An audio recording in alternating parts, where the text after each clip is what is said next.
ဝက်တွေအသားတိုးလာအောင်ဆိုရောင်ကနေအောင်တခါတည်းဘေးကနေပြီးတော့ဒုတ်တွေနဲ့ပိတ်ရိုက်ဝက်တွေရောင်လာပြီကလာပြီဒီလိုကြီးဖြစ်အဲ့ဒီအချိန်မျိုးဖြစ်လာပြီဆိုမြတ်တခါရက်ဆက်လိုက်တာဘယ်လောက်ထိရက်ဆက်တယ်လဲမင်းဒုတ်တို့နဲ့ဗဇက်ကိုအထက်နဲ့အောက်စိလို့မရအောင်ဒုတ်နဲ့ထောက်ထားလိုက်တယ်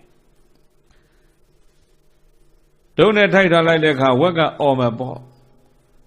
ရိုက်တုံးကထွက်တဲ့အတန်တစ်မျိုးဒုတ်နဲ့ထောက်လိုက်လို့တခါအော်တဲ့အတန်ကတစ်မျိုးအဲ့ဒီထဲမှာသူကဘာလုပ်တယ်မင်းကြွက်ကြွက်စူးပြီးတော့ပူနေတဲ့ရင်နွေးချမ်းတွေကိုသူကရင်နွေးတွေကိုလောင်းထည့်ဝက်ရဲ့ပါစက်အဲ့လိုလောင်းထည့်လိုက်တဲ့အခါဝက်ကအော်တဲ့အတန်ဟာသူ့အတွက်တခါတည်းစောင်းတီးနေသလိုမျိုးနဝင်ချိုတယ်တဲ့ဒီလိုယူဆတယ်စေတနာနဲ့ဒေါသနဲ့ပေါ့သတ္တဝါတွေဘလောက်ဒုက္ခရောက်ရောက်ငါချမ်းသာပြီးရောဒီလိုစိတ်တွေဖြစ်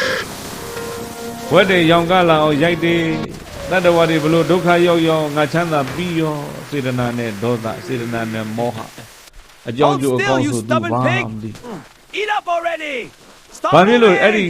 ရင်နွေးတွေလောင်းထည့်တယ်လဲလို့မေးလိုက်တဲ့အခါရင်နွေးတွေလောင်းထည့်ခြင်းဖြင့်ဝက်ရဲ့ဗိုက်ထဲကနေပြီးတော့ဥတွေထဲကတခါတဲ့အညစ်ကြေးတွေအောက်ကနေထွက်သွား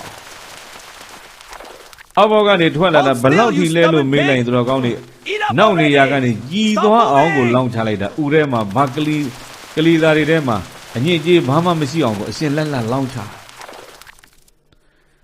အဲ့လိုပြီးပြီဆိုတော့မှကောက်ရိုးမြက်တွေနဲ့ဘေးကဝက်ကိုပတ်ပြီးတော့မီးနဲ့ရှို့ပြီးတော့အမွှေးတွေကိုပြောင်းသွားအောင်လုပ်ပလိုက်တယ်စုံဒဝတ္တသမတနည်းပြောရင်စုံဒဝက်ကုန်သည်အဲ့ဒါမျိုးလုပ်ပြီးပြီဆိုမှအသားတွေအတုံးတွေလုပ်ပြီးသူမျိုးသမီးကဈေးသွားပြီးသူရောင်းဈေးသွားရောင်းနေတိုင်းအဲ့ဒီအလုံးနဲ့သက်မွေးလာလိုက်တာနှစ်ပေါင်းဘယ်လောက်ကြာတယ်လဲမင်း55နှစ်တဲ့သူတော်ကောင်းတို့စဉ်းစားကြည့်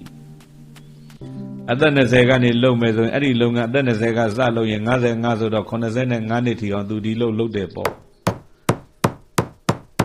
တရက်တော့မကြမ်းမဖြားနာပြီးတော့သွားတဲ့အခါ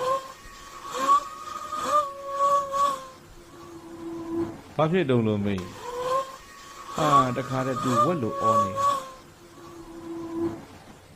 အဲ့လိုတော့မဟုတ်သေးဘူးပါသေးတယ်နည်းနည်းလေးပြောအောင်မယ်နေတိုင်းသူကဝက်သားနဲ့ပဲစားတတ်တယ်ဝက်သားမှပါသူမစားတတ်ဘူး